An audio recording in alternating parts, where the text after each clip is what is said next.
So I've got my package here from Jamie's Tarantulas. Some really nice priority mail here. It says 2-day priority, but for some reason it took mine 3 days. I don't know if there was a delay in California or what. These guys come from Temecula, California. Based on the videos I've seen, there's pretty good job packaging these things.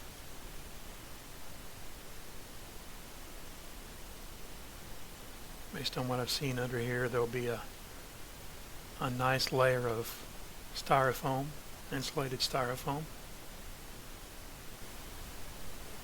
and that should keep the animals nice and cool. Yep, there's the styrofoam. Here we have the DOA instructions in case anything comes damaged or dead. There's your return instructions, so you can get a replacement. So we'll set this aside. So I'm going to remove the foam insulation here. Set that aside for now. And here we have looks like a feeder container for my pinhead roaches. And a hygrometer, and we have some roach chow, and there's a little water dish. So I'll set that aside here. And I have a piece of cork bark for the enclosure. Just set that aside for now. And let's see what else here we have. The little enclosure, really small, but then again the spiderling's very small. If they've got some shrink wrapping on here, I'll go ahead and work on that here. See if I can't get this top off.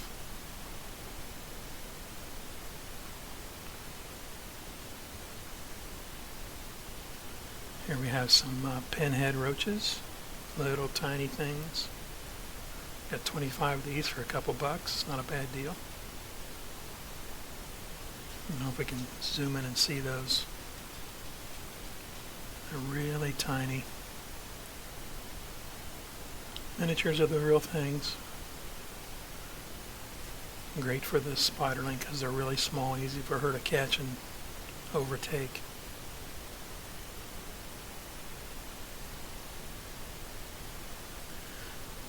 We got some moist towelettes in here, which is really nice. Keeps the cargo nice and cool and moist.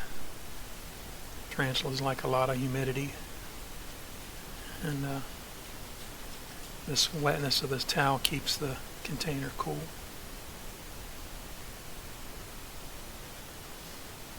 Again, this isn't the inside, this is the outside. I'm taking off here, so you've got a pill bottle that this tarantula is in, and you can just imagine how tightly wrapped they are. And they say it's because, you know, any damage, any shaking could cause them to break. They're very, very fragile. So they like to keep them bound up so they don't move. And of course the tarantula doesn't mind. But I'm sure she's ready to spread her little legs, so get out there and move around. Came all the way from California, so.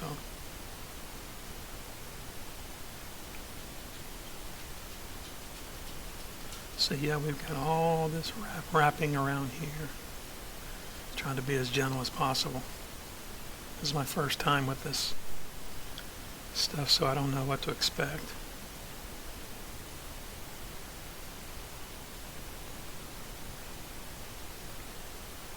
Just a regular little pill bottle. I'm kind of concerned there's no holes in it for ventilation, but then again, I don't know. Might be enough in there. There's the G. pulchripes, which is the scientific name for this Chaco Golden Knee that I got. Tape's on here pretty good. I have to go ahead and probably cut that lid off. Yeah, I guess I'm a little concerned there's no holes anywhere on this to be found, so there's no pulling this off. So let me get the knife here and come in and trim this lid off here.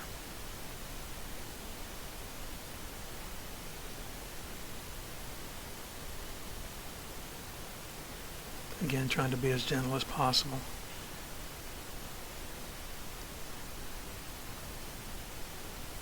Here we go. Get it started. Okay. Take that tape off of there. And I want to get her out of here as soon as possible. Don't want her to have to be in there any longer than she needs to be. Get this little base over here just in case she decides to take off.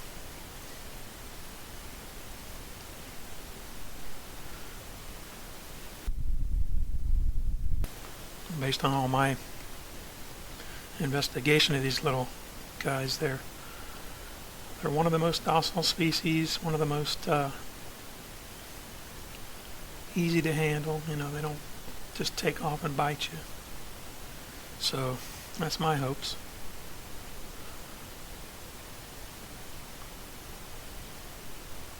So we got this little tiny piece of towelette here, and I should be able to gently unwind it.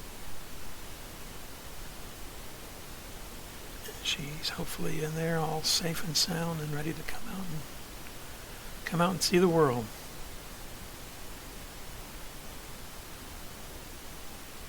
I think I see something here. Maybe a little leg hanging through the tissue. There's a leg. There she is. Hello, little thing. Oh, she's adorable. Want to climb on here?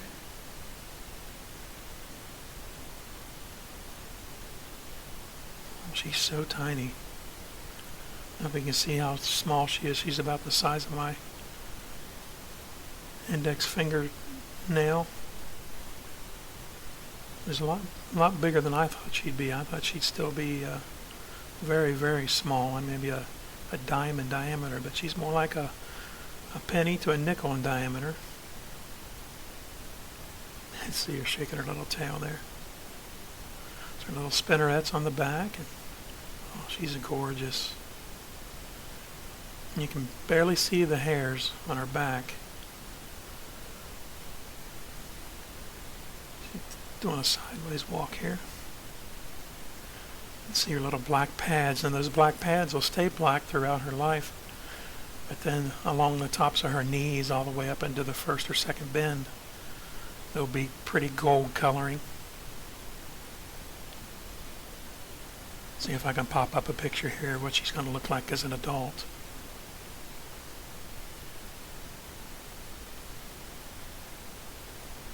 So you see the pretty golden coloring that she'll have eventually.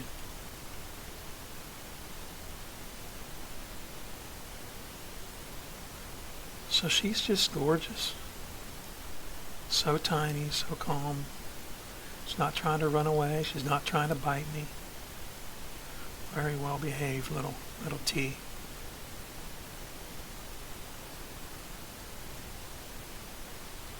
I think I'm going to try and feed her here, because what my book says is before you introduce them to their enclosure, they need to eat really well, because they'll have a lot of work to do getting their home situated and set the way they like it.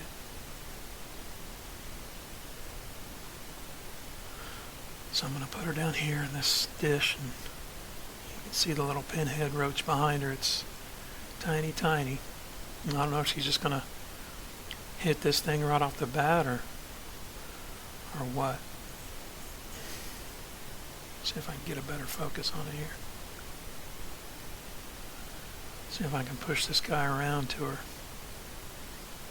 He's not anything too interested in being lunched today, so we'll see what happens. Okay, they're going to play follow the leader now.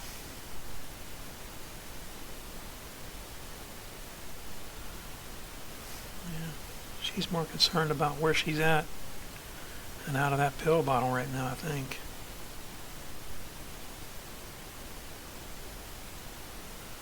And Roach is like, excuse me, coming through. Doesn't realize he's in danger. But she's not too happy to grab a hold of him either, so she may have already eaten, I don't know. Just want to play it safe and make sure. Here she's taking some interest. She touched him a couple times.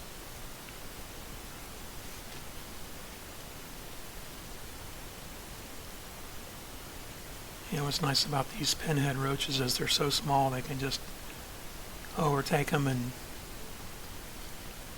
get them down really good. I'm not sure what's going to be left of him, if it's just the head or if there'll be any carcass whatsoever, but I don't think they eat the whole thing. But then again, like I say, I'm new to all this, so it's a learning experience for me as well. See if I can move him back over there.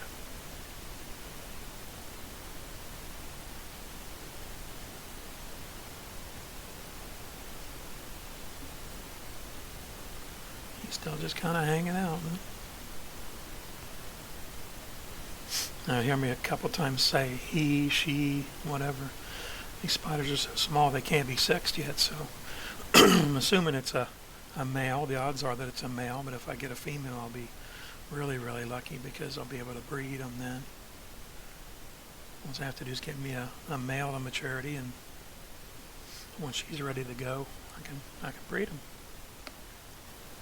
Okay, now you're seeing her. She's on top of the roach. She's got him. Try and zoom in here. It's kind of hard because I'm really, really close. Yeah, it's about as good as I'm going to get there. You can kind of see her moving him around. He's just barely able to move. I'm guessing she's got him in her mouth.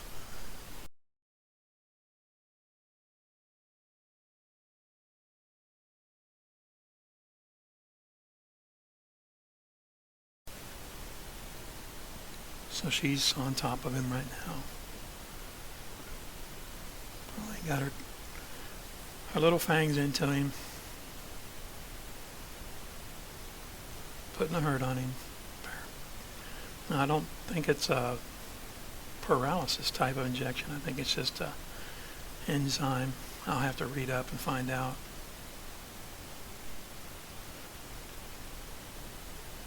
So here's the big enclosure that I bought for later. I thought, well, heck, I'll just give her a little chance to play around, do a little big girl walk, and see if she can kind of get acclimated here. Again, I think this closure is way too big for her right now, so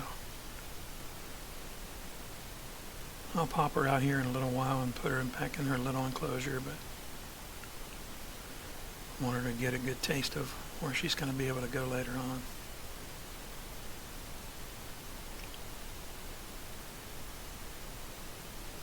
So I'll probably pull her out of here and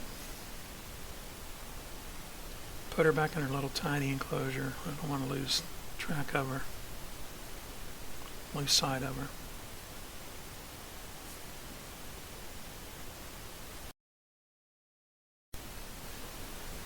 And she's trying to get up the side.